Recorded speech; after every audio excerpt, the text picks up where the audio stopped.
For today's video guys, pumunta kami dito sa lote guys, no? So yan, diyan kami makuha ng butong ba, kumbaga buko sa Tagalog. Pagkatapos dyan guys, no, so nagpatik-atik tayo dyan ng akyat ba, kumbaga do, para marunong tayo magkuha ng buko, no? Pumahulog tayo dyan, nago, rumirisig tayo dyan. So yan, may kupan na abot sa taas kaya hindi tayo marunong magakyat. So pagkatapos ko ng baba guys, no, nagbalhin kami guys, no. So kay wala kami nakita ang butong, so dira kami makadto sa isa ka punuan naman guys, no. Ang pasakain natin ng nyog guys, si insa natin na boy jewelry guys. Kay madawat limpyo lang tayo dyan.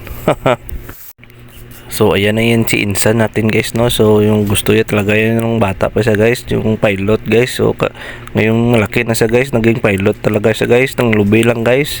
Pagkatapos paikutin natin yung ating camera guys, so para makita niyo yung view. Damo na sang sagbot, si Uta na kayo. Aperto na kasi Ut. Ayan, so tignan natin yan si insa natin guys, no. So ang bilis yung umakyat dun sa dulo na siya guys, no. Napaka-expert talaga yung piloto guys sa lubi guys. Subukin natin tong hinulog ni insa natin guys, no, kung baka gulang ito o butongins. Kung walang butong guys, uwi na lang kami nito guys. Yung tubig ng inumin natin yan, may mga hangovers yung mga insa natin yan mga guys, no. So testingin natin yung tubig kung lasang Red Horse. Ay hindi pala, buko pala, oh, napaka-refreshing, oh. Pasa sa video kay base kung kinauhawins naman yung mga nag-video sa atin guys. So flawless kayong datingan ng insa natin guys, oh.